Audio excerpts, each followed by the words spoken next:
കർത്താവിൻ്റെ അതിപരിശുദ്ധ നാമം വാഴ്ത്തപ്പെടുമാറാകട്ടെ. ദൈവം നമുക്ക് തന്ന ഈ മനോഹര ദിവസത്തിനായി ദൈവത്തെ ചുരുക്കുന്നു, സ്തോത്രം ചെയ്യുന്നു. കർത്താവിൻ്റെ അതിവിശുദ്ധ വചനത്തിന് മുമ്പാകെ നാം ഒരുമിച്ച് കടന്നു വരുവാനും കർത്താവിനെ വീണ്ടും ആരാധിപ്പാനും ചെറിയൊരു കൂട്ടമായി നമുക്ക് ദൈവം തന്ന ഭാഗ്യത്തെ ചുരുക്കുന്നു, സ്തോത്രം ചെയ്യുന്നു. നാം ചിന്തിച്ചുകൊണ്ടിരിക്കുന്ന വേദഭാഗമായിരിക്കുന്ന 1 പത്രോസ് ലേഖനം 4-ാമത്തെ അധ്യായം, അതിൻ്റെ 8-ാമത്തെ വേദഭാഗമാണ് ഇന്ന് നാം ചിന്തിക്കുവാനുള്ളത്. 8-ാമത്തെ വേദഭാഗം ഒന്ന് വായിക്കാം.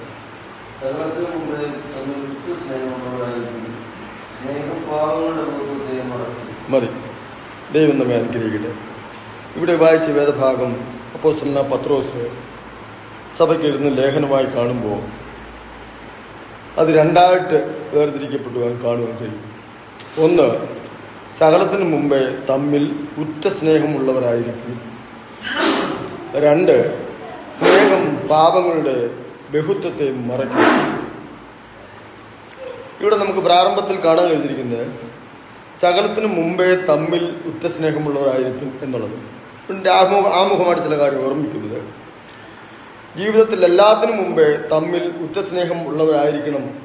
അത് ആരംഭിക്കേണ്ടത് സ്വന്തം കുടുംബത്തിൽ നിന്ന്, പിന്നീട് സഭയിൽ നിന്ന്, പിന്നീട് വ്യക്തികളിൽ. ഇതെല്ലാം കാണുമ്പോൾ ആ വ്യക്തി ക്രിസ്തുവിലാണ് ജീവിക്കുന്നത് എന്ന് മനസ്സിലാക്കാൻ കഴിയും. മാത്രമല്ല എല്ലാം തമ്മിൽ ക്ഷമിക്കുകയും പൊറുക്കുകയും സഹിക്കുകയും ചെയ്യുന്നു. ഇവിടെ എല്ലാത്തിനും മുൻപ് ഉറ്റ സ്നേഹം ഉള്ളവരായിരിക്കണം എന്ന് അപ്പോസ്തലനായ പത്രോസ് ദൈവകൃപയിൽ ആശ്രയിച്ചുകൊണ്ട് ദൈവം ചെയ്ത കർത്താവിൻ്റെ പരിശുദ്ധ സ്നേഹത്തെ ഉദ്ദേശിച്ച് പറയുകയാണ് ചെയ്യുന്നത്. അത് ദൈവം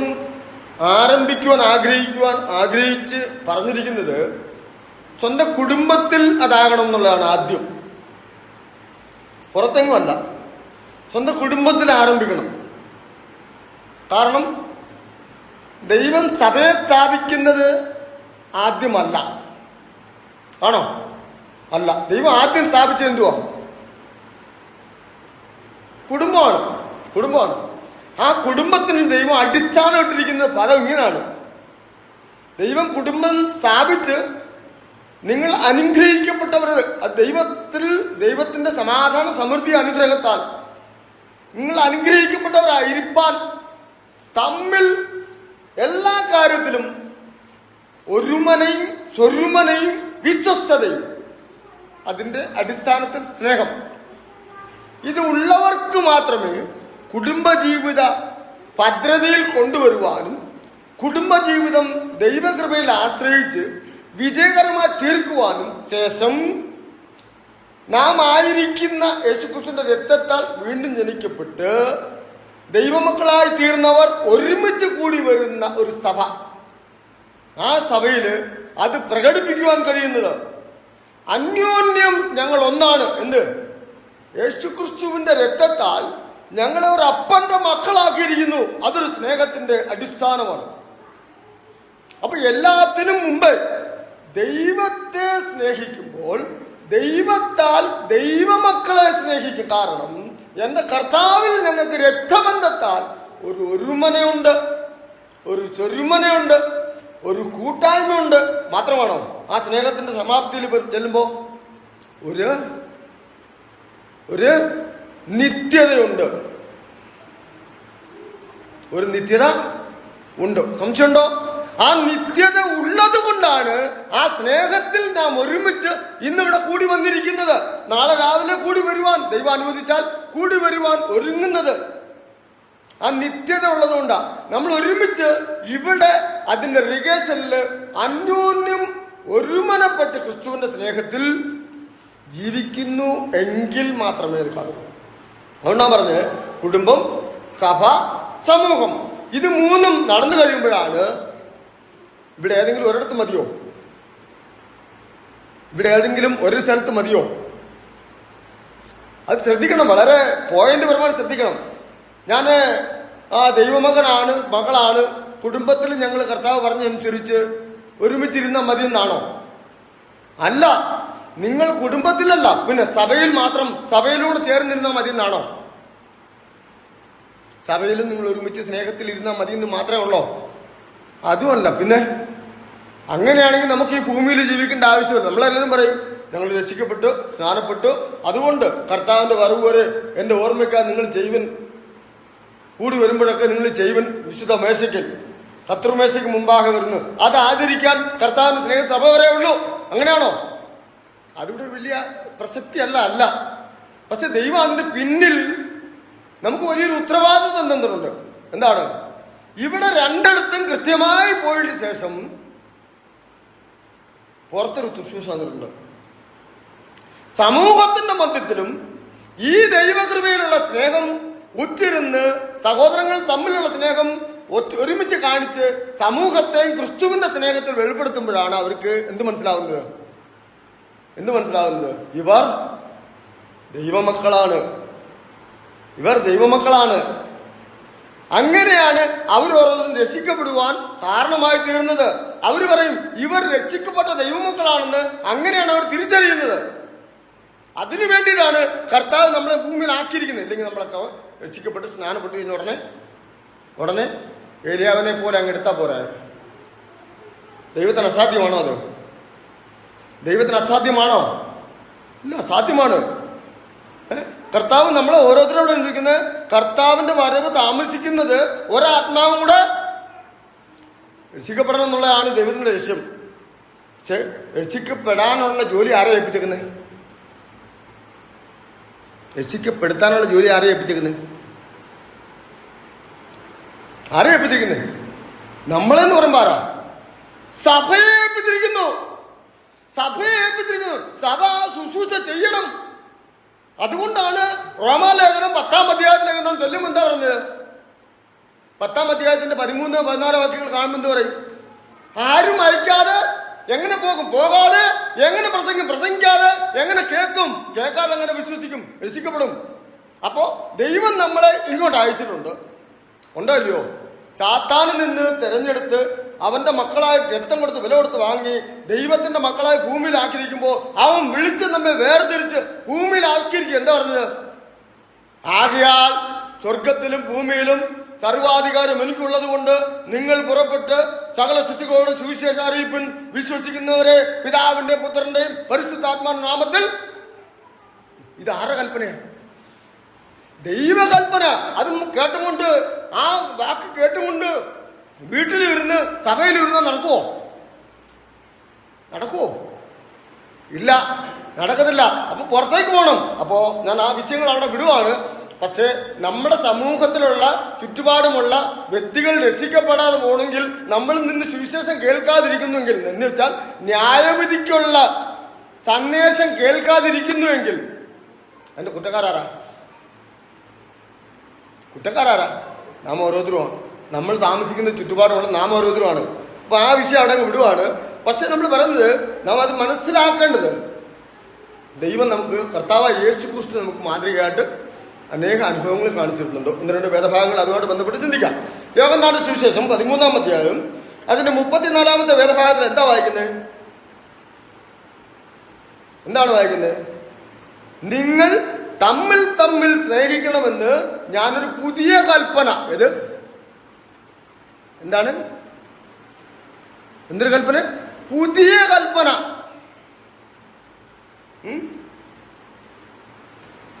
ഇനി ഒരു വാക്യം കൂടെ വായിക്കാൻ വേണ്ടി കാണാൻ വരാൻ പറ്റുമായിരിക്കും. 1 യോഹന്നാൻ ലേഖനം 3-ാം അധ്യായത്തിന് 11-ാമത്തെ വേദഭാഗത്തിൽ എന്താ പറയുന്നത്? കർത്താവ് പറഞ്ഞൊരു വാക്കുണ്ട്, ദൈവത്തിന്റെ ആദ്യ കൽപ്പന. ഇവിടെ ഒരു പുതിയ കൽപ്പന പറഞ്ഞു. ദൈവത്തിന്റെ ആദ്യ കൽപ്പന എന്താണ്? ആദ്യത്തെ കൽപ്പന നാം അന്യോന്യം സ്നേഹിക്കണം. മറ്റെന്തെങ്കിലും ചെയ്യാനാണോ പറഞ്ഞത്? മറ്റെന്തെങ്കിലും ചെയ്യാൻ അല്ല. നമ്മളത് ആരംഭിക്കേണ്ടത് കുടുംബത്തിലാണ്. നാം അന്യോന്യം സ്നേഹിക്കണം. ദൈവത്തിന്റെ ആദ്യ കൽപ്പന ആരംഭിക്കേണ്ട കുടുംബത്തിലാണ്, കുഞ്ഞുങ്ങളുടെ മധ്യത്തിലാണ്, സഭയിലാണ്, സമൂഹത്തിലാണ്. എന്നിട്ട് പറഞ്ഞത് എന്താണ്? പിന്നെ പുതിയൊരു കൽപ്പന, നമ്മൾ അന്യോന്യം സ്നേഹിക്കണം. അന്യോന്യം സ്നേഹിക്കുന്നോളം ആരെയൊക്കെയാണ് സ്നേഹിക്കേണ്ടത്?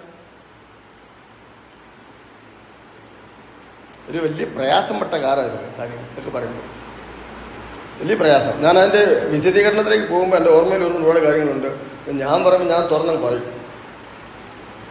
അന്യോന്യം സ്നേഹിക്കുന്നു ഇന്ന് കാണുന്ന വിശ്വാസ ജീവിതത്തിൻ്റെ കപടത്തരം മൊത്തം വെളിച്ചത്ത് വരും. തട്ടിപ്പ്, കർത്താവിൻ്റെ നാമത്തിൽ കാണിക്കുന്ന കപട സ്നേഹം. ഏത് വകയിലാണ് അന്യോന്യം സ്നേഹിക്കുന്നത്? ഏത് കാര്യത്തിലാണ് അന്യോന്യം സ്നേഹിക്കുന്നത്? ദൈവത്തിൻ്റെ മക്കളാന്ന് പറയുന്നത് നമുക്ക് മറ്റെന്തെല്ലാം കാര്യത്തിന് പ്രാധാന്യത കൊടുത്തിട്ടാണ് സഭയെ ഇത്രത്തോളം അന്യോന്യം സ്നേഹിക്കുന്നത്. ഒടുവിലാണ് എല്ലാവരും. അതിൻ്റെ ചരിത്രത്തിലേക്ക് നാം ഒരുപാട് പോയി കഴിഞ്ഞാൽ അന്യോന്യ സ്നേഹത്തെക്കുറിച്ചൊക്കെ ഒത്തിരി വിവരിക്കേണ്ടി വരും. ഇന്ന് വളരെ വിരലിലെന്നാണ് ഒന്നോ രണ്ടെന്നൊക്കെ. അപ്പോൾ നമ്മൾ കാണുന്നത് കർത്താവിൻ്റെ കൽപ്പനയാണ്, നിങ്ങൾ അന്യോന്യം സ്നേഹിക്കണമെന്നൊരു പുതിയ കൽപ്പന നമുക്ക് തന്നിട്ടുണ്ട്. ഇനി രണ്ടാമത് കാണുന്നത് 15-ാം അധ്യായത്തിന്റെ 12, യോഹന്നാൻ സുവിശേഷം 15:12. ഞാൻ നിങ്ങളെ സ്നേഹിച്ചതുപോലെ നിങ്ങൾ സ്നേഹിക്കണം. ഞാൻ നിങ്ങളെ സ്നേഹിച്ചതുപോലെ നിങ്ങൾ സ്നേഹിക്കുന്നുണ്ടോ? ഇല്ലെങ്കിൽ ആരല്ല. ഇവിടെ കർത്താവിന്റെ കൽപ്പനയാണ് പറഞ്ഞത്. ഞാൻ പുതിയൊരു കൽപ്പന തരുന്നു. എന്താണ്? നിങ്ങൾ അന്യോന്യം സ്നേഹിക്കണം. രണ്ടാമത് പറഞ്ഞിട്ടുണ്ട് അതേ കൽപ്പനയാണ് പറഞ്ഞത്. ഞാൻ നിങ്ങളെ സ്നേഹിച്ചതുപോലെ. എങ്ങനെയാണ് കർത്താവ് നമ്മളെ സ്നേഹിച്ചത്? എങ്ങനെയാണ് നമ്മൾ കർത്താവ് സ്നേഹിച്ചത്? അതൊക്കെ വിശദീകരിക്കണമെങ്കിൽ ഒരുപാട് വാക്യങ്ങൾ എടുത്തോണ്ട് പറയണം. കർത്താവിന്റെ പരസ്യകാല ശുശ്രൂഷയിലേക്ക് വരും. എവിടെ? 30-ാമത്തെ വയസ്സിലേക്ക് വരും. AD 26-ാം ആണ്ടിൽ തുടങ്ങും. കർത്താവിന്റെ പരസ്യകാല ശുശ്രൂഷ ആരംഭിക്കുമ്പോൾ കർത്താവ് പോയ വഴികളിലൊക്കെ എന്തൊക്കെയാണ് ചെയ്തതെന്ന് ഞാൻ അതിൻ്റെ പുറകെ പോയി ഒന്ന് പഠിക്കേണ്ടിയിരിക്കുന്നു. ഞാൻ നിങ്ങളെ സ്നേഹിച്ചതുപോലെ സ്നേഹിക്കാൻ ഒരു മാതൃക ഞാൻ വെച്ചേച്ച് പോയിരിക്കുന്നു. എന്താണ്? എന്റെ കാൽച്ചുവടുകളെ പിന്തുടരുന്നവനാണ് യഥാർത്ഥ ദൈവമക്കൾ. ഞാൻ മറ്റുള്ളവരെ അല്ലെങ്കിൽ നിങ്ങളെ സ്നേഹിച്ചതുപോലെ നിങ്ങളും മറ്റുള്ളവരെ സ്നേഹിക്കണം. ആ സ്നേഹത്തെക്കുറിച്ച് പറയുമ്പോൾ പ്രത്യേകിച്ച് എല്ലാവരെയും സ്നേഹിക്കണം, എല്ലാവരെയും സഹായിക്കണം. പ്രത്യേകാൽ സഹോദരന്മാർ എവിടെയാ? അങ്ങനെയൊക്കെ ചിന്തിക്കുകയാണെങ്കിൽ നമ്മുടെ കൊട്ടാരക്കരയുള്ള സഹോദരന്മാർ വിചാരിച്ചു കഴിഞ്ഞാൽ കൊട്ടാരക്കര ചുറ്റുപാടും സാമ്പത്തികമായിട്ട് മറ്റ് പ്രയാസങ്ങളിലുള്ള സഹോദരന്മാർ ആരെങ്കിലും ഉണ്ടാവുമോ? ഉണ്ടാവും. ഞാൻ പറഞ്ഞത് വളരെ സീരിയസ് ആണ്. കർത്താവ് പറഞ്ഞു ഞാൻ നിങ്ങളെ സ്നേഹിച്ചതുപോലെ എന്ന് പറയുമ്പോൾ ആ കർത്താവ് ആരോടെല്ലാം മനസ്സൊരിഞ്ഞു? വലിയവരെ മാത്രമാണോ സ്നേഹിച്ചത്? ആരോടെങ്കിലും വേർതിരിവ് കാണിച്ചോ? നിങ്ങൾ കുഞ്ഞുങ്ങളെ പോലെ നിഷ്കളങ്ക മനസ്സോട് തിരിഞ്ഞു വരുന്നില്ലെങ്കിൽ, ഈ കുഞ്ഞുങ്ങളെ പോലെ ആയിത്തീരുന്നില്ല എങ്കിൽ നിങ്ങൾക്ക് എൻ്റെ മക്കളാകാൻ കഴിയില്ല, ശിഷ്യന്മാരാകാൻ ഒന്നുമല്ല. അപ്പോ പോയ പോക്കിന് 5000 പേരിലധികം പുരുഷന്മാർ മാത്രം, പിന്നെ ഭാര്യമാരും മക്കളുമാരും എത്ര ഉണ്ട്? ഒരുപാട്. ഇവരെ ആരെങ്കിലും വേർതിരിച്ചാണോ പന്തിയിലിരുത്തിയേ? പിന്നെ 3000 പേർക്ക്, പിന്നെ അനേക ദീനക്കാർക്ക്, മരിച്ച വ്യക്തികള് ഒരുപാട് പേര്, പിന്നെ ഒടുവിലൊരാളെ കാണാനുണ്ടോ? ചുങ്കക്കാരൻ, പിന്നെ പന്നിക്ക് കൊടുക്കുന്ന വാളവർ തിന്നുന്ന മുടിയും പുത്രൻ, അങ്ങനെ ഒരുപാട് പേര്. ഇവര് എല്ലാവരെയും കർത്താവ് സ്നേഹിച്ച് എങ്ങനെ സ്നേഹിച്ചേ? ഒന്ന് പറ. വ്യത്യാസം കാണിച്ചോ? ഇല്ല.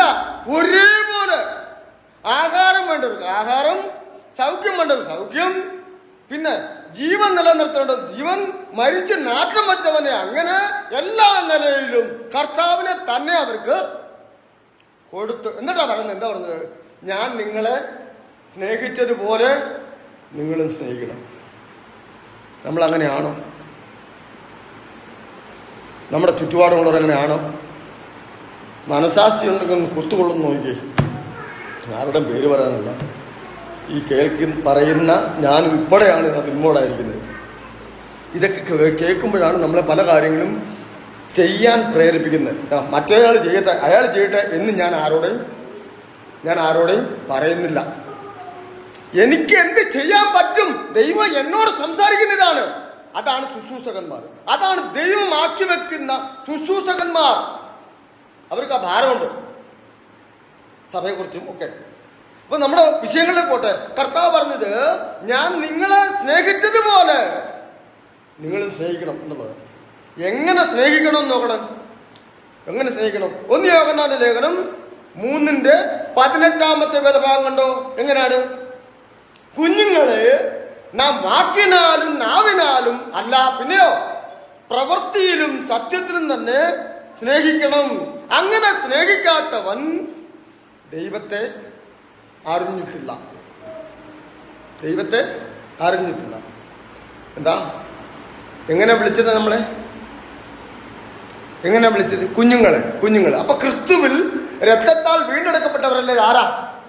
വാത്സല്യ മക്കളുമാരാണ്. എന്താണ്? വാത്സല്യ മക്കള്. എന്റെ മക്കളെ. ഇവിടെ ആദ്യമേ ആ വിളിച്ച ആരാന്നറിയാമോ? ആ വാക്കുകള് ബൈബിളിൽ ഉള്ളതാണ്, പക്ഷെ ദൈവം വിളിക്കുന്നത് ആദാമിനെ വിളിക്കുന്നത്. ആദാമെ നീ എവിടെ ചോദിക്കുമ്പോൾ ആശ്ചര്യ അർത്ഥത്തിൽ വരുമ്പോ, എന്റെ മകനെ നീ ചെയ്തത് എന്താണ്?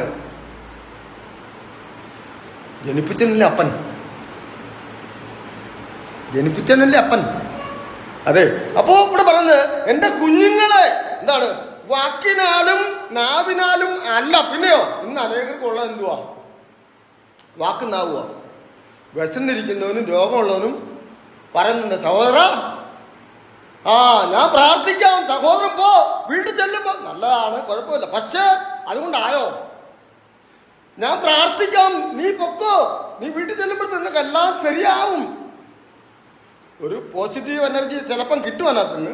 പക്ഷെ അതുകൊണ്ടായോ? അങ്ങനെയാണെങ്കിൽ കർത്താവ് അങ്ങനെയല്ലല്ലോ ചെയ്തേ. അയ്യോ, ഇവരെത്ര ദിവസം നമ്മുടെ കൂടെ ഉണ്ട്, അവർക്ക് കഴിപ്പാൻ നല്ലതുണ്ടോ? കർത്താവ് ചോദിക്കും, അവർക്ക് കഴിക്കാൻ വല്ലതുമുണ്ടോ? അത് ആത്മാർത്ഥതയാണ് ചോദിക്കുന്നത്. നമ്മളിലുള്ള സഹോദരന്മാർക്ക് പ്രാർത്ഥന ആവശ്യമാണ്, പക്ഷെ പ്രവൃത്തി അതിൽ അത്യാവശ്യമാണ്. ആദ്യം എന്ത് ചെയ്യണം? പ്രവർത്തിക്കണം. വിഷമത്തിലിരിക്കുന്ന ആളിന് എന്താണോ ആവശ്യം അത് കൊടുത്ത് സംതൃപ്തിയോട് തൃപ്തിയായി എന്ന് പറഞ്ഞ് സന്തോഷത്തോടെ ഇരിക്കുമ്പോഴാണ് അവൻ എന്ത് കൊടുക്കേണ്ടത്? വാക്ക് അല്ലെങ്കിൽ സാൽവേഷൻ. സംഭവം മനസ്സിലായെന്ന് വിശ്വസിക്കുന്നു. വാക്ക് അല്ലെങ്കിൽ സാൽവേഷൻ മനസ്സിലാക്കണം. പ്രത്യേകം ആ കാര്യങ്ങളെ നാം കുറിക്കൊള്ളണം എന്നുള്ള കാര്യങ്ങൾ. അപ്പൊ പ്രവൃത്തിയിലും സത്യത്തിലും സത്യത്തിലും തന്നെ സ്നേഹിക്കണം. അങ്ങനെയാണ് പ്രവൃത്തിയിലും സത്യത്തിലും സ്നേഹിക്കണം എന്നുള്ളത്. അങ്ങനെ സ്നേഹിക്കാത്തവൻ ദൈവത്തെ, ഞാൻ ഈ കാര്യങ്ങളൊക്കെ പറയുമ്പോൾ ഞാൻ ഒരുപാട് പേരോട് ഞാൻ ചർച്ച ചെയ്യാറുണ്ട്. അവർക്കൊന്നും എനിക്ക് മറുപടി തരാറുമില്ല. കാരണം മറുപടി പറയാൻ പറ്റത്തില്ല. ഇഷ്ടംപോലെ കാര്യങ്ങൾ ദൈവം അവർക്ക് കൊടുത്തിട്ടുണ്ട്. പക്ഷെ ഒരു വകക്ക് കാര്യങ്ങളൊന്നും ചെയ്യാതിരിക്കുമ്പോൾ ഇവരെ ദൈവത്തെ സ്നേഹിക്കുന്നു എന്ന് നമുക്ക് പറയാൻ പറ്റുമോ? കത്രിമേശ എടുക്കാനും പ്രാർത്ഥനാ മീറ്റിങ്ങിനൊക്കെ വന്നതുകൊണ്ട് ദൈവസ്നേഹമാവൂ? ദൈവസ്നേഹമുണ്ടെങ്കിൽ കർത്താവ് അന്യനോട് കാണിച്ച കരുണയും ദയയും പരോപകാരവും സ്നേഹം ഒടുവിൽ അവന്റെ പാപത്തിന്റെ പരിഹാരനായി സ്വന്തം പ്രാണനെ വെച്ചു കൊടുത്തതാകുന്നു പ്രവൃത്തി സ്നേഹം. അങ്ങനെയാണ് അത് പൂർത്തീകരിക്കപ്പെട്ടത്. അത് നിവൃത്തീകരിക്കപ്പെട്ടു പോയതായിട്ടാണ് നമുക്ക് കാണാൻ കഴിഞ്ഞത്. ഇനി ഒരു വാക്കുകൾ അതുമായിട്ട് വന്ന് കാണുമ്പോൾ എന്താ പറയുന്നത്?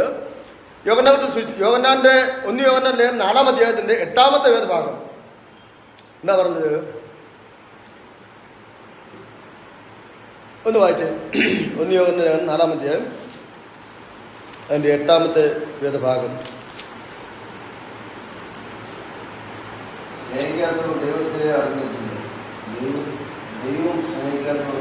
ദൈവം സ്നേഹം തന്നെ. മതി.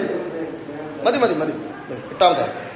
സ്നേഹിക്കാത്തവൻ ദൈവത്തെ അറിഞ്ഞിട്ടില്ല. ദൈവം സ്നേഹം തന്നെ. അപ്പൊ ഞാനിനി ഒന്നുകൂടെ ചോദിക്കട്ടെ. അപ്പൊ ദൈവത്തെ സ്നേഹിക്കുന്നു എന്ന് പറയുമ്പോൾ നമ്മൾ എന്ത് ചെയ്യും?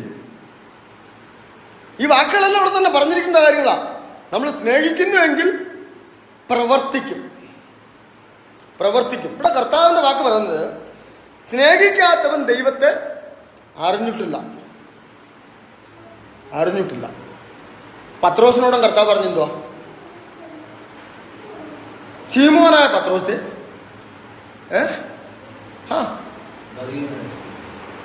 സ്നേഹിക്കുന്നു. കർത്താവ്. അപ്പോ കർത്താവ് ഇത് മൂന്നാമത്തെ പ്രാവശ്യം ചോദിച്ചപ്പോഴാണ് പത്രോസിന് ശരിക്കും കാര്യം മനസ്സിലായത്. അപ്പോഴത്തേക്ക് പത്രോസ് എന്ത് ചെയ്തു? തന്റെ നിയന്ത്രണം വിട്ടുപോയി, തകർന്നു പോയി, ഞാൻ ഒന്നും അല്ലെന്നായി. മനസ്സിലാക്കണം, അവിടെ പ്രവൃത്തി ഇല്ലാത്ത സ്നേഹം. കർത്താവ് ഞാൻ നിന്നെ സ്നേഹിക്കുന്നു എന്ന് ഇതുപോലെ അനേകരും പറയുന്നു. കർത്താവ് ഞാൻ നിന്നെ സ്നേഹിക്കുന്നു. പക്ഷേ ദൈവം സ്ഥാപിച്ചിരിക്കുന്ന പ്രവൃത്തികളുടെ ചുമടൊന്ന് ചുമക്കാൻ ആർക്കും എന്താ പറഞ്ഞേ? റബ്ബി എന്ന് വിളിക്കുന്നതും ഗുരു എന്ന് വിളിക്കുന്നതും അത്താഴസ്ഥലത്ത് പ്രധാന സ്ഥലം, അങ്ങാടിയിൽ വന്ദനം എന്ന് വിളിക്കുന്ന, മുമ്പിലോട്ട് കയറി ഇരുന്നാലും എന്ന് പറയുന്ന ഒരു പ്രവണതയാണ് എല്ലാവർക്കും ഇഷ്ടം. പക്ഷെ ദൈവത്തിന്റെ സന്നിധിയിൽ അങ്ങനെയല്ല. ദൈവം നമുക്ക് കാണിച്ചു തന്നിരിക്കുന്ന സ്നേഹം അങ്ങനെയല്ല. അതുകൊണ്ട് നമ്മുടെ ജീവിതത്തിൽ നാം മനസ്സിലാക്കേണ്ടത്, ദൈവത്തെ നാം സ്നേഹിക്കണം. ചില ആളുകൾ തങ്ങളുടെ ആത്മീക പ്രകാശനവും ദൈവത്തെക്കുറിച്ചുള്ള അറിവും സംബന്ധിച്ച് പ്രശംസിക്കാറുണ്ട്. എന്നാൽ ദൈവസ്നേഹം അവരിൽ അടുത്തുകൂടെ പോലും പോയിട്ടില്ല എന്ന് കാണുവാൻ കഴിയും. ദൈവത്തെ അറിയാത്തവന് രക്ഷിക്കപ്പെടാൻ കഴിയുമോ? ദൈവത്തെ അറിയാത്തവന് രക്ഷിക്കപ്പെടാൻ കഴിയുമോ? രണ്ടാമത് ഈ ചോദ്യത്തിനൊക്കെ ഉത്തരം പറയേണ്ടതാണ്. രക്ഷിക്കപ്പെട്ടവന് ദൈവത്തെയും മനുഷ്യരെയും സ്നേഹിക്കാതിരിക്കാൻ കഴിയുമോ? ദൈവത്തെ അറിയാത്തവന് രക്ഷിക്കപ്പെടാൻ കഴിയുമോ? ഇനി രക്ഷിക്കപ്പെട്ടവന് ദൈവത്തെയും മറ്റു മനുഷ്യരെയും സ്നേഹിക്കാതിരിക്കാൻ കഴിയുമോ? സൽപ്രവർത്തികളിൽ കൂടെ. നമ്മുടെ ജീവിതത്തിൽ നാം ഇതെല്ലാം വളരെ പോയിന്റോട് ശ്രദ്ധിക്കേണ്ട കാര്യങ്ങളാണ്. ഈ ബൈബിൾ ക്ലാസ് എന്ന് പറഞ്ഞാൽ ഇങ്ങനെ നമ്മളെ വ്യക്തമായിട്ട്, ഇനി അടുത്ത വർഷത്തിലേക്ക് ഒരു മെസ്സേജ് എൻ്റെ മനസ്സിൽ ഇന്നലെയും ഇന്ന് രാവിലെയുമായിട്ട് നോട്ട് ചെയ്തിട്ടുണ്ട്. ഭയന്നു പോകും. അതൊക്കെ പ്രസംഗത്തിലേക്ക് വരുമ്പോൾ, ഞാൻ ഇന്നലെ മധുരയിൽ ഇരുന്ന് ബൈബിൾ നോക്കുമ്പോൾ ചിന്തിച്ചു വരുമ്പോൾ കണ്ട കാര്യങ്ങളാണ്. ഭയന്നു പോകും. ഇന്നൊക്കെ നമ്മൾ ധരിച്ചു വെച്ചിരിക്കുന്നതിൽ നിന്നും നമ്മൾ ചിന്തിച്ചു വെച്ചിരിക്കുന്നതിന് അപ്രമേയമാണ്. അതിൻ്റെ നേരെ ചിത്രങ്ങൾ ഇന്ന് ഛത്തീഗഡിലും മറ്റു പല സ്ഥലങ്ങളിലും നടന്നുകൊണ്ടിരിക്കുന്നു. എൻ്റെ പ്രിയപ്പെട്ടവരെ, ഇതൊന്നും നമ്മളെ പഠിപ്പിച്ചിട്ടില്ല. ബാക്കി വച്ചാൽ ഞാൻ ബോവസിന്റെ വയലിലെത്തി. എങ്ങനെ? ക്രിസ്തുവിന്റെ സ്നേഹത്താൽ, അവന്റെ സൽപ്രവൃത്തിയുടെ പൂർത്തീകരണത്താൽ ഞാൻ കർത്താവിന്റെ മകനായി. അപ്പോഴും എൻ്റെ പ്രതീക്ഷ എന്താണെന്നറിയാമോ? ഞാൻ രക്ഷിക്കപ്പെട്ട സമയത്ത് എനിക്ക് യാതൊരുവിധ കുഴപ്പവുമില്ല. എനിക്ക് യാതൊരുവിധ കുഴപ്പമില്ല, രോഗമില്ല, പ്രയാസമില്ല, കഷ്ടമില്ല, പട്ടിണിയില്ല, ഒന്നുമില്ല. പക്ഷെ അതൊക്കെ തെറ്റായിരുന്നു. അതൊക്കെയും തെറ്റായിരുന്നു എന്ന് കാണുന്ന സത്യവേദ പുസ്തക വചനങ്ങൾ, നമ്മുടെ പൊന്നു തമ്പുരാന്റെ വാമൊഴി വാക്കുകൾ വ്യക്തമായി രേഖപ്പെടുത്തിയിട്ടുണ്ട്. പക്ഷേ നമ്മുടെ സഹോദരന്മാർ, ഞാനത് പച്ചയ്ക്ക് പറയും, പഠിപ്പിച്ച രീതികൾ തെറ്റാണ്. അതുകൊണ്ട് അനേകരും വിശ്വാസത്തിൽ നിന്ന് പിന്മാറിപ്പോകും. ഞാനത് ഈ അടുത്ത ദിവസങ്ങളിലെല്ലാം പറഞ്ഞു, വരുന്ന 1.5 വർഷം കൊണ്ട് നോക്കണം. ഞാൻ അതിൻ്റെ ഒരു തമിഴിലുള്ള ഒരു വീഡിയോ നമ്മുടെ ഗ്രൂപ്പിട്ടായിരുന്നു. കണ്ടായിരുന്നോ? ഇല്ല, ഗ്രൂപ്പിലില്ലയോ? എന്നിട്ട് കണ്ടില്ല. അതൊന്നും കാണത്തില്ലല്ലോ. ഒന്നും കാണത്തുമില്ല, ഒന്നുമില്ല. പിന്നെ എന്തിനത് ഗ്രൂപ്പിൽ നിന്ന് പുറത്തു പോകണം? അത്ര സീരിയസ് ആണ്. എന്തിനാണ്? ഒരു കൂട്ടം സഹോദരങ്ങള് അധികാരികളെയും മറ്റും ഭയപ്പെട്ട് ഒരിടത്ത് ആരാധനയ്ക്ക് നിൽക്കുമ്പോൾ, ആരാധിച്ചുകൊണ്ടിരിക്കുക, പള്ളിയിലല്ല, ഒരു ഒഴിഞ്ഞ സ്ഥലത്ത്, ആരും ചെന്നെത്താത്ത സ്ഥലത്ത് പാട്ടുപാടി ദൈവത്തെ ആരാധിക്കുമ്പോൾ പട്ടാളക്കാർ വന്ന് അവരെ ഭീഷണിപ്പെടുത്തുക. പാസ്റ്റർ പള്ളക്കിട്ട് 2 കുത്തു കൊടുത്തു, ഇടി കൊടുത്തു. ഉടനെ പാസ്റ്ററോട് പറഞ്ഞു, നിനക്ക് രക്ഷപ്പെടണമെങ്കിൽ നിന്റെ കയ്യിലിരിക്കുന്ന ബൈബിൾ നിലത്തിടുക, തുപ്പിയിട്ട് അത് മറികടന്ന് പോകാൻ പറഞ്ഞു. എല്ലാ വ്യക്തികളും അതിൽ തുപ്പി. ചങ്കു പറഞ്ഞു അത് കാണുന്നവർക്ക് ദൈവമക്കളായിരിക്കുന്നു. അത്രയ്ക്കും വേദനിക്കപ്പെടുന്ന അവസ്ഥയാണ്. അത്രയും മുതിർന്നവർ അവിടെ അത്രയും ആ ഒരു പ്രവൃത്തി ചെയ്ത് മാറും. വരാൻ പോകുന്ന കാര്യമാണ് പറഞ്ഞത്. ഞാൻ പറഞ്ഞു കുറിച്ചു വെച്ച് വരാൻ പോകുന്നവരാ. സ്വന്തം ജീവനെ ഭയപ്പെട്ട് ക്രിസ്തുവിനെ തെരിച്ചു കളയുന്നവരുണ്ടോ വരാൻ പോകുന്നത്. പക്ഷെ ഒരു കൊച്ചു കുഞ്ഞ്, ഒരു 10, 15, 12 വയസ്സ് പ്രായമുള്ള ഒരു കൊച്ചു കുഞ്ഞ് കരഞ്ഞുകൊണ്ട് ഒരു അപ്പുറത്ത് നിൽക്കുന്നവര്, അപ്പുറത്ത് തുപ്പി കടന്നു പോയവര് ആ കുഞ്ഞിനെ വിളിക്കുക, തുപ്പിയിട്ട് വാ മോളെ, അല്ലെങ്കിൽ അവർ വെടിവെക്കും. എല്ലാ പട്ടാളക്കാരെയും തോക്കും പിടിച്ചോണ്ടിരിക്കുക. വെടിവെക്കും. ആ കുഞ്ഞ് കരഞ്ഞുകൊണ്ട് വരുക, കരഞ്ഞുകൊണ്ട് വന്ന് അവരൊരു തുപ്പാൻ വരുവാന്ന്. ആ കുഞ്ഞവിടെ മുട്ടുകുത്തിയിരുന്ന് തൻ്റെ ഉടുപ്പെടുത്ത് ആ ബൈബിളിൽ തുപ്പല് മൊത്തവും തുറച്ചിടുന്നതിന് മാറോട് അടുക്കി പിടിച്ചു. എന്നിട്ട് ഓരോ പട്ടാളക്കാരുടെ മുമ്പിൽ ചെന്ന്, ഈ ബൈബിൾ നിങ്ങളെ സ്നേഹിക്കുന്നു, ഇതിലുള്ള കർത്താവ് നിങ്ങളെ സ്നേഹിക്കുന്നു, അവരൊക്കെ ഈ കൊച്ചിനെ തള്ളിക്കളയുക. ഒടുവിൽ ആ ക്യാപ്റ്റൻ മേജറെടുത്ത് പറഞ്ഞു, ഇതിനകത്തുള്ള യേശു താങ്കളെ സ്നേഹിക്കുന്നു, അങ്കിളിനെ സ്നേഹിക്കുന്നു. കുട്ടിക്കരയുന്നു. ഒടുവിൽ അയാൾക്ക് ആ കൊച്ചിനെ എവിടെയോ കണ്ട പരിചയം. ഇതിനു മുമ്പ് ആ കൊച്ചിൻ്റെ അച്ഛൻ ഒരു സുവിശേഷകൻ എന്ന ആളെ വെടിവെച്ച് കൊന്നു. ആ കൂട്ടത്തിൽ ഈ കുഞ്ഞുണ്ടായിരുന്നു. അപ്പോൾ ആ കുഞ്ഞു ശരിയാണ് എന്നിട്ടും പറയുന്നത്, ഈ കർത്താവ് ഞങ്ങളെ രക്ഷിക്കും, താങ്കളെ സ്നേഹിക്കുന്നു. അയാൾ അവിടെ നെടുമ്പാട് വീണ് പൊട്ടിക്കറിയാനാകുന്നു. ആ പട്ടാളക്കാരൻ എന്നിട്ട് മറ്റുള്ളവരോട് ചോദിക്കുക, ഈ കുഞ്ഞിനുള്ള വിശ്വാസം നിങ്ങൾക്ക് ആർക്കും ഇല്ലാതെ പോയല്ലോ എന്ന്. ആ കുഞ്ഞ് മരിക്കുമെന്നിരുന്നിട്ട് കൂടെ ആ വിശ്വാസത്തെയും ബൈബിളിനെ, ആ ദൈവത്തെ തള്ളിപ്പറയാതെ ആ പ്രാണൻ തെളിച്ചുകൊണ്ട് ക്രിസ്തുവിന്റെ പ്രവൃത്തി ചെയ്തുകൊണ്ട് നിൽക്കുന്ന ഒരു സാഹചര്യമാണ് ഇവിടെ കണ്ടത്. ഞാൻ മരിക്കേണ്ടി വന്നാലും എനിക്ക് സാരമില്ല എന്ന് ആ കുഞ്ഞ് ചിന്തിച്ചു. എല്ലാത്തിനും പിടിച്ചുകൊണ്ട് വന്നത്. ഇതുപോലെയാണ് അന്ത്യനാൾ ന്യായവിധിക്കുള്ള സമയം. ഇന്ന് വേഷം കെട്ടിയവരുണ്ട്, അനേകരുണ്ട്. കർത്താവിന്റെ വയലിൽ എല്ലാ വിത്തുകളുമുണ്ട്. പക്ഷെ നല്ല വിത്തിനെ കാണാൻ പാടാ. അതീവക പ്രവൃത്തി ക്രിസ്തുവിന്റെ സ്നേഹത്തിൽ ആ പ്രവൃത്തി ചെയ്ത് കർത്താവ് ചെയ്തതുപോലെ നടക്കുന്നവർക്ക് മാത്രമേ അത് സാധ്യമാകുകയുള്ളൂ. വരും ദിവസങ്ങളിൽ അതാ കാണാൻ പോകുന്നത്. സമൂഹത്തിൽ എന്നെ കൊന്നാലും എന്നെ ഉപദ്രവിക്കും. അതാണ് അടുത്ത പ്രസംഗത്തിൽ കേൾക്കാൻ പോകുന്നത്. ഉപദ്രവിക്കും. അപ്പോഴും നമുക്ക് പ്രാർത്ഥിക്കാം, കർത്താവേ അങ്ങനെ പരീക്ഷയിൽ ഏൽപ്പിക്കരുതേ. ശിഷ്യന്മാരോട് പറയുന്നതോ പത്രോസിനോട് തന്നെ പറയുന്നത്, പത്രോസേ, സാത്താൻ നിന്നെ ഗോതമ്പ് പോലെ പാറ്റേണ്ടതിന് വേണ്ടി എന്നോട് ചോദിച്ചു കൊണ്ടിരിക്കുവാണ്.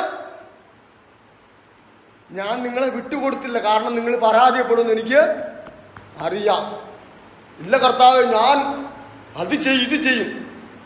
ഇല്ല, നേരം വെളുത്ത് നമുക്ക് പ്രാർത്ഥിക്കും, കർത്താവേ ഇന്നത്തെ ഒരു ദിവസം എനിക്ക് തന്നിരിക്കുമ്പോൾ എന്നെ പരീക്ഷയിൽ കടത്തരുത്, അത് ജയിക്കാനുള്ള കഴിവ് എനിക്കില്ല. എങ്കിലും എന്റെ ഹിതമല്ല നിന്റെ ഹിതം നിർവഹിക്കപ്പെടണമേ എന്ന് പ്രാർത്ഥിക്കുവാൻ നമുക്ക് കഴിയണം. പ്രിയപ്പെട്ടവരെ, ആ വിഷയങ്ങളെ നാം ഓർക്കുക എന്നുള്ളതാണ്. ദൈവത്തെ അറിയാത്തവനെ രക്ഷിക്കപ്പെടാൻ കഴിയുമോ ചോദ്യമാണ് കുറിച്ച് ഞാൻ വീണ്ടും പറയുക. രക്ഷിക്കപ്പെട്ടവൻ ദൈവത്തെയും മനുഷ്യരെയും സ്നേഹിക്കാതിരിക്കുമോ എന്നുള്ളതായിരിക്കും. ഇനി 1 കൊരിന്ത്യർ 13-ാം അധ്യായത്തിന് 1-ാമത്തെ വേദഭാഗത്തിലേക്ക് നാം ചെല്ലുമ്പോൾ, ഞാൻ മനുഷ്യരുടെയും ദൂതന്മാരുടെയും ഭാഷകളിൽ സംസാരിച്ചാലും എനിക്ക് സ്നേഹമില്ല എങ്കിൽ ഞാൻ മുഴങ്ങുന്ന ചെമ്പോ ചിലമ്പുന്ന കൈത്താളമോ അത്രേ. ദൈവത്തിന്റെ വചനം പൗലോസ് കോരിന്ത സഭയ്ക്ക് എഴുതിയിരിക്കുക. നിങ്ങൾ വലിയ സ്നേഹത്തിന്റെ പ്രവൃത്തികളല്ല, സ്നേഹത്തിന്റെ വലിയ പ്രകമ്പനങ്ങൾ കാണിക്കുന്നുണ്ടല്ലോ. നിങ്ങൾ ചെയ്യുന്ന നിങ്ങളുടെ സ്നേഹപ്രവൃത്തികൾക്ക് എന്താണെന്ന് ചോദിക്കുന്ന ചോദ്യമാണ്. അവിടെ പറയുന്നത്, ഈ സ്നേഹമില്ലാത്ത ഇത്തരത്തിലുള്ള പ്രവൃത്തികൾ നിർജീവ പ്രവൃത്തികളാണ്. അത് ദൈവസന്നിധിയിൽ കട്ടപ്പെട്ടതല്ല, അത് അഴിഞ്ഞുപോയി. നിങ്ങൾ വിചാരിക്കുന്നത് ദൈവസന്നിധിയിൽ കട്ടപ്പെട്ടിട്ടുണ്ടെന്ന്? ഒരിക്കലുമല്ല. ഇതൊക്കെ നമുക്ക് ചിലപ്പോൾ അന്നത്തേക്കോ നാളത്തേക്കൊക്കെ ഒരു സംതൃപ്തി ഉണ്ടാവും. നാളെ വേറെ 10 പേര് നമ്മളെ കുറിച്ച് അവിടെ ഇവിടെയൊക്കെ ഒരു പുകഴ്ചയ്ക്ക് പറയാം. പല പാസ്റ്റർമാരും പല ആൾക്കാരും അത് കേൾക്കാൻ ഇഷ്ടപ്പെടുന്നുണ്ട്. പുകഴ്ചയ്ക്ക് പറയാം. ഇതൊക്കെയാണ് ഇവിടെ പറഞ്ഞത്. സ്നേഹമില്ല എങ്കിൽ ദൂതന്മാരുടെ ഭാഷകളിൽ മനുഷ്യരുടെയും ദൂതന്മാരുടെ ഭാഷയിൽ സംസാരിച്ചാലും എനിക്ക് സ്നേഹമില്ല എങ്കിൽ ഞാൻ മുഴങ്ങുന്ന ചെമ്പോ ചിലമ്പുന്ന കൈത്താളമോ അത്ര ഒന്നുമല്ല. ഒന്നുമല്ല. അതിന് പറയുമ്പോൾ എന്താ പറയുന്നത്? ഒരു വലിയ സമുദ്രത്തിൽ ഒരു മനുഷ്യൻ വള്ളത്തിൽ പോയിട്ട് ഒരു വലിയ വടിയെടുത്തിട്ട് അക്കരെ നിന്ന് ഇക്കരെ വരെ ഒന്ന് വരച്ചിട്ട് പോയി. ഒരു വര വരച്ചോണ്ട് പോവുക. വരച്ചിട്ട് അങ്ങ് എന്നിട്ട് തിരിഞ്ഞു നോക്കിയേ, എങ്ങനെയായിരിക്കും? ദൈവത്തിൽ വസിച്ചുകൊണ്ട് ദൈവം പ്രവർത്തിച്ചപ്പോൾ മോശയും സഹോദരന്മാരും ചെങ്കടൽ കടന്ന് അപ്പുറത്ത് എന്ന് നോക്കിയപ്പോൾ കണ്ടത് പോലെയല്ല ഈ കാണുന്നത്. ആ വര അവിടെ അതാണ് ഇവിടെ പറഞ്ഞിരിക്കുന്നത്. 1 നാം കണ്ട അങ്ങനെ തന്നെയാണ്. ആ കാര്യം നാം വ്യക്തമായിട്ട് മനസ്സിലാക്കണം. എന്ന് പറഞ്ഞത് എന്താണ്? ഈ സ്നേഹം എന്ന് പറയുന്നത് പുറത്തു നിന്ന് കിട്ടുന്നതല്ല, പിന്നെയോ അകത്തു നിന്നുള്ളതാണ്. അകപ്പ് അത് എന്തെങ്കിലും സൽപ്രവൃത്തികളിൽ നിന്ന് ഉണ്ടാകുന്നതുമല്ല.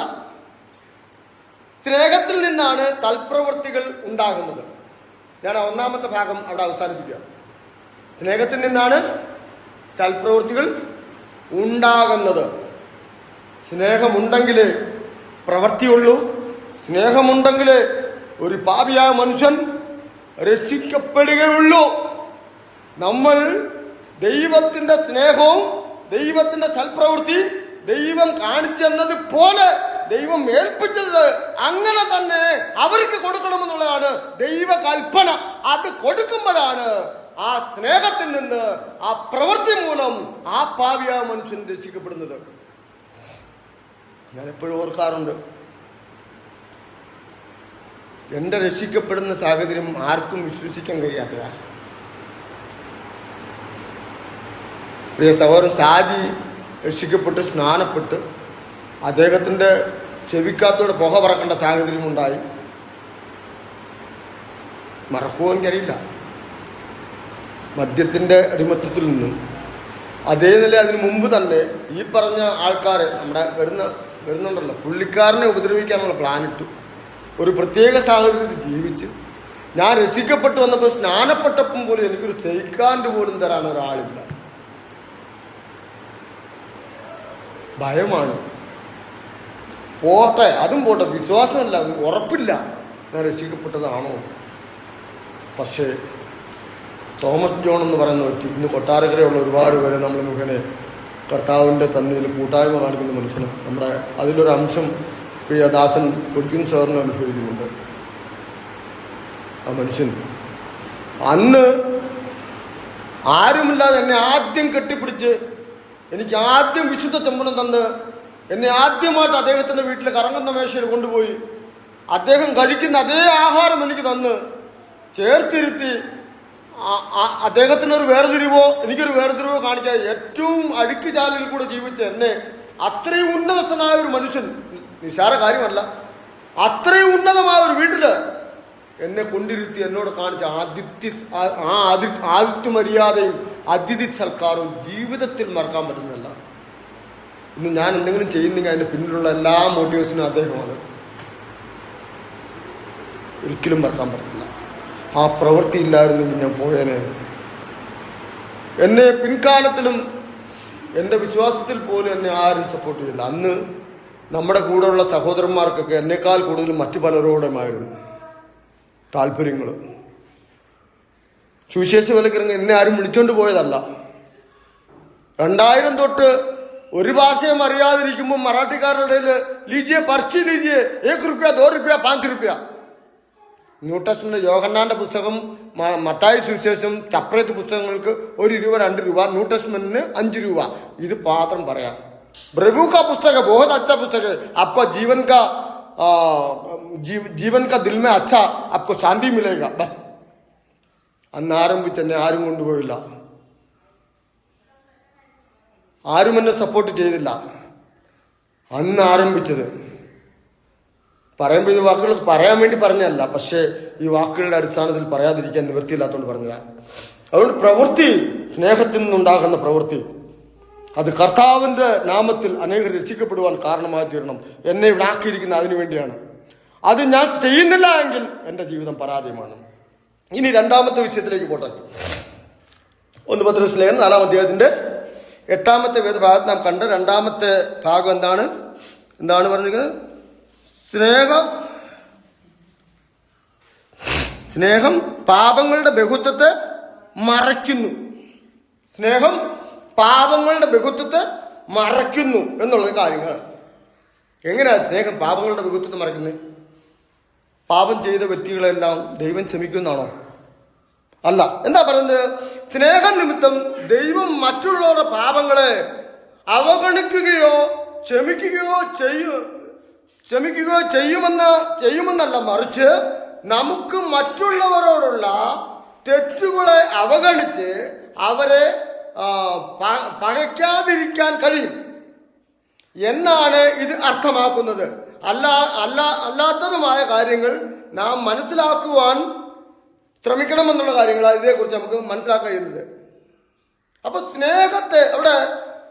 സ്നേഹം പാപങ്ങളുടെ ബഹുത്വത്തെ മറയ്ക്കുന്നു എന്ന് പറഞ്ഞാൽ ദൈവം ഒരിക്കലും പാപത്തെ സാരമില്ല എന്ന് പറയുന്നില്ല, പാപത്തെ ക്ഷമിക്കുന്നില്ല. പാപത്തെ എന്ത് ചെയ്യുന്നുണ്ട് ദൈവം? പാപത്തെ അതിന്റെ ന്യായമായ നിലയിൽ ദൈവം ശിക്ഷിക്കുന്നുണ്ട്. അല്ലെങ്കിൽ യേശു ക്രിസ്തു ഈ ഭൂമിയിലേക്ക് വന്ന് കാൽവരി ക്രൂശിൽ മരിക്കേണ്ട ആവശ്യമുണ്ടായിരുന്നോ? ഇല്ല. സകല മനുഷ്യരും പാപം ചെയ്ത് ദൈവത്തെ നഷ്ടപ്പെട്ട് ദൈവത്തിന് അകന്നിരുന്ന് ദൈവത്തിന് ശത്രുക്കളായി തീർന്നത് കൊണ്ട് അവർക്കൊരു ന്യായവിധി ഉണ്ടായിരുന്നു. പാപം ചെയ്ത ദേഹി മരിക്കണമെന്നുള്ള ന്യായവിധി. അങ്ങനെ നോക്കിയ ഭൂമിയിൽ ആരും ഉണ്ടാകുകയില്ല. അതുകൊണ്ട് ദൈവത്തിന് വളരെ വ്യസനമുണ്ടായിട്ട് ഞാൻ ഒരുക്കിയിരിക്കുന്ന സ്വർഗത്തിൽ എന്നോടൊപ്പം വസിക്കുവാനുള്ള എന്റെ മക്കൾ കാണില്ലല്ലോ എന്ന് ദൈവം അറിഞ്ഞിട്ട് അവരുടെ പാപത്തിന്റെ പരിഹാര മാർഗമായി ദൈവം തന്നെ ശരീരം സ്വീകരിച്ച് ഈ ഭൂമിയിലേക്ക് വന്ന് മാനവജാതിന്റെ പാപത്തിന്റെ പകരക്കാരനെ ക്രൂസിൽ മരിച്ചത്. അതുകൊണ്ട് ദൈവത്തിന് പാപത്തെ സാരമില്ലെന്ന് പറയാൻ സാധ്യമല്ല. അത് നമുക്ക് പറയാം. നമ്മൾ പറയുമ്പോഴും പാപത്തിൽ അകപ്പെട്ടു പോകാതെ പാപത്തിൽ വീണുപോയവന് പാപത്തിൽ നിന്ന് മാനസാന്തരത്തിലേക്ക് കൊണ്ടുവന്ന് അവനെ യഥാസ്ഥാനത്താൻ നേടുന്നവനായിരിക്കണം എന്നാണ് പറഞ്ഞത്. ആ വിഷയങ്ങളുമായി ബന്ധപ്പെട്ട് ചിലത് നമുക്ക് മുമ്പോട്ട് കാണാൻ കഴിയുന്നുണ്ട്. അങ്ങനെ അതുകൊണ്ട് ശ്രമിക്കണമെന്നുള്ളതും വെളിച്ചത്ത് കൊണ്ടുവന്ന് ഉപേക്ഷിക്കേണ്ട പാപത്തെ മറയ്ക്കുന്ന ഒരു പ്രാദേശിക സഭയെ സംബന്ധിച്ചുള്ള സഭയിലെ ശീർഷണ നടപടികളെ കുറിച്ചുമല്ല പത്രോസ് പറയുന്നത്. ഈ പറഞ്ഞ പത്രോസ് സഭയിലെ ശീർഷണ നടപടികളെ കുറിച്ചും അല്ല. പിന്നെ എന്താണ് അവിടെ പറഞ്ഞിരിക്കുന്നത്? എന്ന് നോക്കാം നമുക്ക്. മത്തായി സുവിശേഷം 18-ാം അധ്യായത്തിന്റെ 15, 16, 17 എന്താണ് നോക്കിയേ? നിന്റെ സഹോദരൻ നിന്നോട് പിഴച്ചാൽ നീ ചെന്ന് നീയും അവനും മാത്രമുള്ളപ്പോൾ കുറ്റം അവന് ബാക്കി പറ. കുറ്റം അവന് ബോധം വരുത്തണം. ബോധം വരുത്തണം. താഴോട്ട് വാക്യങ്ങൾ വായിക്കുമ്പോൾ എന്താണ് പറയുന്നത്? അവന് അതിന് ബോധമുള്ളവനായില്ലെങ്കിൽ പിന്നെ മൂപ്പന്മാരുമായി ചേർന്ന് ബോധം വരുത്തണം. അതിനും ബോധമായില്ലെങ്കിൽ സഭയിൽ അത് അവതരിപ്പിക്കണം. പിന്നെ ഏൽപ്പിച്ചാൽ ഇന്ന് എവിടെയാണ് ആരാണ് ബോധം വരുത്തുന്നത്? എൻ്റെ ഓർമ്മയിലൊരു ബോധം വരുത്തൽ ഉണ്ടായിട്ടുണ്ട് കേട്ടോ. ഞാൻ ആളും പേരൊന്നും പറയുന്നില്ല, എൻ്റെ അനുഭവമാണ്. ഇതുപോലെ ബോധക്കേട് കാണിച്ച ഒരു വ്യക്തി, അതുപോലെ ആ വ്യക്തിയുടെ സ്വഭാവം തന്നെയാണ്. എന്തെങ്കിലും ഉണ്ടെങ്കിൽ അത് വളരെ ശാന്തമായിട്ട് ആരും അറിയാതെ ആ സഹോദരനോ കുടുംബത്തിനോ യാതൊരുവിധ കേടുമുണ്ടാകാതെ ഇരുചെവി അറിയാതെ പരിഹരിക്കേണ്ട വിഷയം ഇവിടെ ബോധം വരുത്തുന്ന മറ്റുള്ളവരെല്ലാവരെയും അറിയിച്ചുകൊണ്ട് ബോധം വരുത്തുകയും ചെയ്യും. മറ്റുള്ള സഭകളിലും വ്യക്തികളോടും പോയി പറയുകയും ചെയ്യും. തൽഫലമായിട്ട് ആ കുടുംബങ്ങൾ മറ്റു പലയിടത്തേക്കും പോകുന്ന അനുഭവം ഉണ്ടായിട്ടുണ്ട്. ഇവിടെ നമ്മൾ മത്തായി സുവിശേഷം കർത്താവ് പറഞ്ഞ വാക്കാണ്, നിന്റെ സഹോദരൻ നിന്നോട് ക്ഷമിച്ചാൽ. ആരോട് ക്ഷമിക്കുന്നത്? നിന്നോട് നിന്റെ സഹോദരൻ നിന്നോട് പിഴച്ചാൽ, പാപം ചെയ്താൽ, അല്ലെങ്കിൽ തെറ്റ് ചെയ്താൽ ആരോടാ? ഒന്നാമത്തെ കാര്യം ആരോടാ? എന്നോട്. ഞാൻ എന്ത് ചെയ്യണം? അദ്ദേഹത്തിന് കാര്യം ബോധ്യപ്പെടുത്തണം. അദ്ദേഹത്തെ തിരികെ കൊണ്ടുവരണം, നേടണം. സ്നേഹത്തിന്റെ ഒരു സ്വഭാവം. രണ്ടാമത്തത്, ഇനി രണ്ടാമത് കാണുന്നത് വേറെ ഒരു കാര്യം, വേറൊരു മുഖം. ദൈവത്തോട് പാപം ചെയ്താൽ, പ്രവൃത്തികളുടെ പുസ്തകത്തില് 5-ാമത്തെ എടുക്കണ്ട 1 തൊട്ട് 11 വരെയുള്ള വേദവാക്യം നമുക്ക് ആരെ കാണാൻ പറ്റും? അനന്യാസിനെയും സഫീരെയും കാണാൻ പറ്റും. ആരോടാ പാപം ചെയ്ത്? പത്രോസും സഹോദരന്മാരും പറഞ്ഞെന്താ? നീ ദൈവത്തോട് പാപം ചെയ്തു. അവിടെ ഉടനടി എന്തു കൊടുത്തിരിക്കുന്നേ? ദൈവത്തോട് പാപം ചെയ്തു. ഉടനടി എന്തു കൊടുത്തേ? മരണം. മറ്റേത് സഹോദരന്മാരുടെ പാപം ചെയ്ത സാവകാശമുണ്ട്. ഇനി മൂന്നാമത്തെ കാണുന്നത് സ്നേഹത്തിന്റെ അടുത്ത് മൂന്നാമത്തെ കാണുന്നത്, അടുത്തത് കാണുന്നത് സഭയോട് പാപം ചെയ്യുന്നത്. സഭയോട് പാപം. 1 കൊരിന്ത്യർ 5-ാം അധ്യായം 1 തൊട്ട് 5-ാമത്തെ വേദഭാഗം പറയാതെ നിങ്ങൾക്ക് അറിയാം എന്താണ്?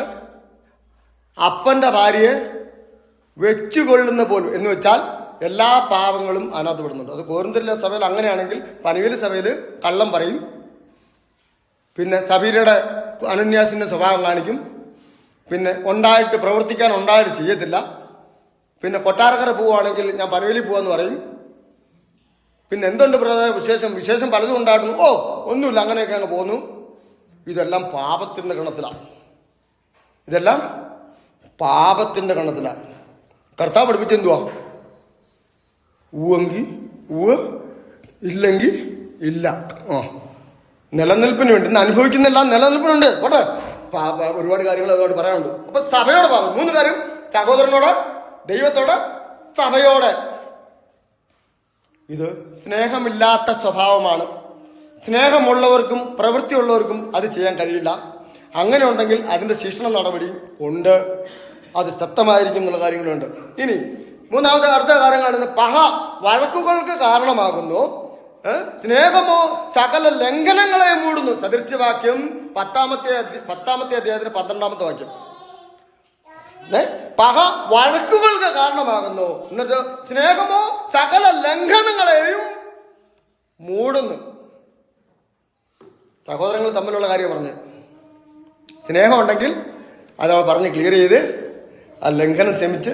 ഇനി താഴെ വരുന്ന അടുത്ത കാര്യം കൊണ്ടെന്ന്, പാപിയെ നേർവഴിക്ക് ആക്കുന്നവൻ അവന്റെ പ്രാണനെ മരണത്തിൽ നിന്ന് രക്ഷിക്കുകയും പാപങ്ങളുടെ ബഹുത്വം മറയ്ക്കുകയും ചെയ്യും എന്ന് അവൻ അറിഞ്ഞുകൊള്ളട്ടെ.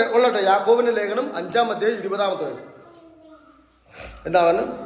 പാപിയെ നേർവഴിക്ക് ആക്കുന്നവൻ അവന്റെ പ്രാണനെ മരണത്തിൽ നിന്ന് രക്ഷിക്കുകയും പാപങ്ങളുടെ ബഹുത്വത്തെ മറക്കുകയും ചെയ്യും എന്ന് അവൻ അറിഞ്ഞുകൊള്ളട്ടെ.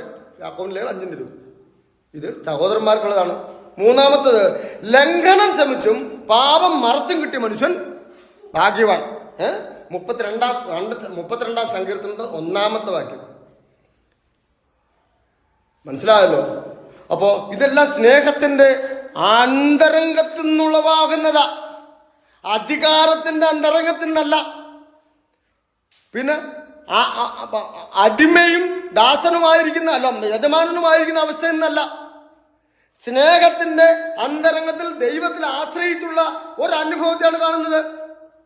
പിന്നെ സ്നേഹം പാപിയെ ദൈവത്തിങ്കിലേക്ക് അടുപ്പിക്കുകയാണ് ചെയ്യുന്നത്. അവന്റെ പാപം മറയ്ക്കുകയും ക്ഷമിക്കുകയും ചെയ്യുന്നു. ദൈവത്തിങ്കിലേക്ക് തന്നെ അവനെ നയിക്കുകയും ചെയ്യുകയാണ്. സ്നേഹമാണ് അതിൻ്റെ. സ്നേഹം പാപിയെ ദൈവത്തിങ്കിലേക്ക് നയിക്കുന്നു. അവന്റെ പാപം മറയ്ക്കുകയും ക്ഷമിക്കുകയും ചെയ്യുന്നു. ദൈവത്തിങ്കിലേക്ക് തന്നെ അവനെ നയിക്കുന്നു.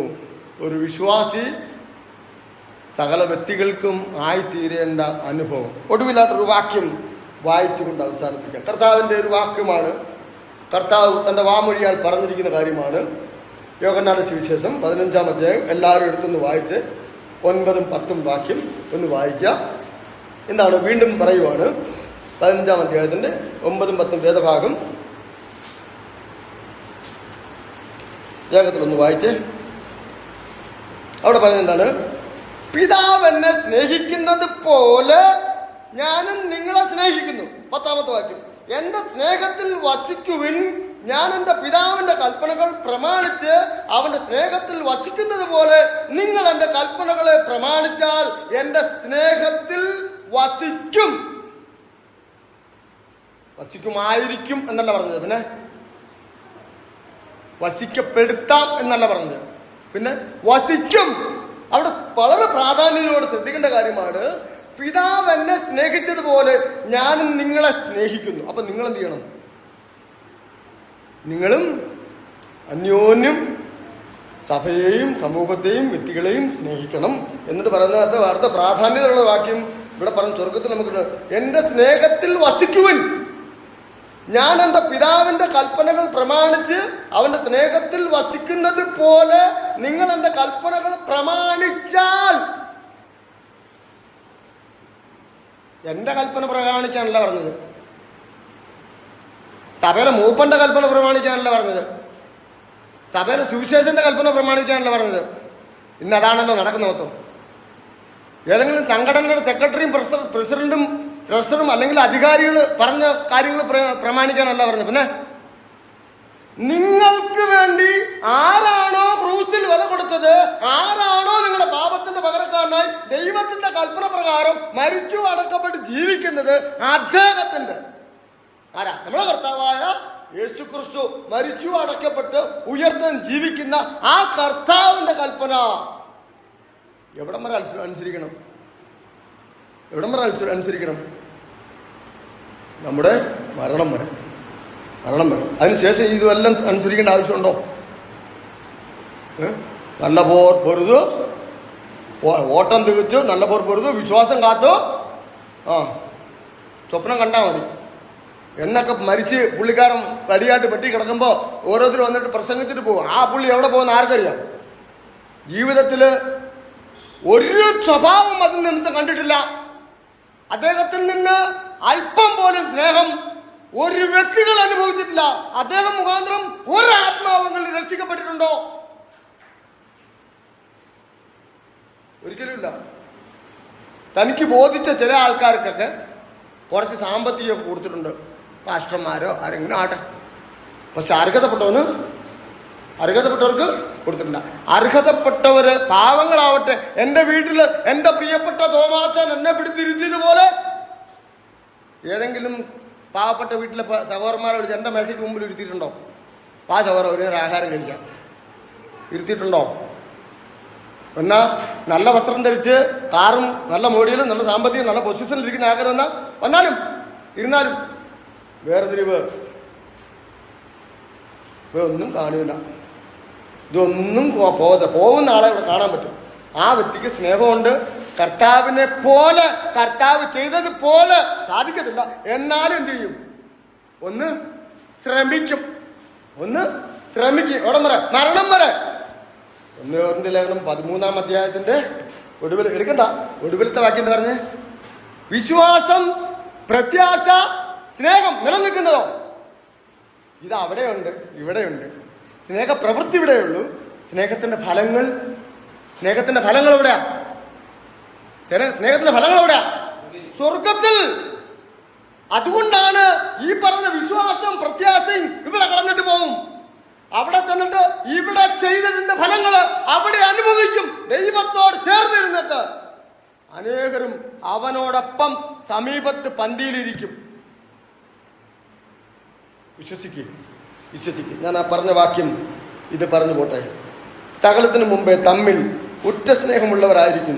സ്നേഹം പാപങ്ങളുടെ ബഹുത്വത്തെ മറയ്ക്കുന്നു. ദൈവം നിങ്ങളെ സഹായിക്കട്ടെ. ദൈവനാമം വാഴ്ത്തപ്പെടുമാറാണ്. ഈ വചനങ്ങളാൽ വരും ദിവസങ്ങളിൽ നമുക്ക് വിശുദ്ധ ജീവിതം നയിപ്പാൻ, കർത്താവിന് വേണ്ടി ഫലമുള്ളവരായിരിക്കാൻ, പ്രവർത്തിക്കുന്നവരായി സ്നേഹമുള്ളവരായിരിക്കാൻ നമുക്ക് ഒരുങ്ങാം. ദൈവനാമം ഇന്നും എന്നേക്കും വാഴ്ത്തപ്പെടുമാറാകട്ടെ. ആമേൻ.